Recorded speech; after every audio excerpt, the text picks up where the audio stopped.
కి కారంపూడి వీర్ల దేవాలయంలో కూడా ఒక డార్మెట్ని ఏర్పాటు చేస్తామని చెప్పేసి ఈ సందర్భంగా తెలియజేస్తా ఉన్నాను. పల్నాడు సంస్కృతి సాంప్రదాయాల్ని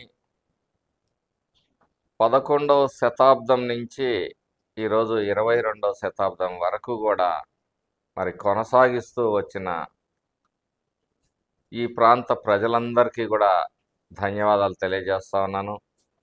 నేను అనేక సందర్భాల్లో కూడా చెప్పడం జరిగింది, పల్నాడు అంటే ఫ్యాక్షన్ అడ్డా కాదు, ఒక సాంస్కృతిక ఖిల్లా. ఆచార్య నాగార్జునుడు, గౌతమ బుద్ధుడు, యతి తపోస్థలిలో స్వయంభూగా వెలిసిన దత్తాత్రేయుడు, చెన్నకేశవుడు, అలాగే సత్రశాలలో మరి సాంబశివుడు అమ్మవారు, నిదానంపాటి శ్రీలక్ష్మి అమ్మవారు, వీర్ల గుడి, ఇవన్నీ కూడా ఇంత ఘనమైన చరిత్ర కలిగిన మన పల్నాడులో ఈరోజు ఘనంగా ఉత్సవాలు జరగటం చాలా ఆనందంగా ఉంది. అయితే గతం ఎంతో ఘనకీర్తి ఉంది, భావితరాలకి భవిష్యత్తును కూడా అందించాలి,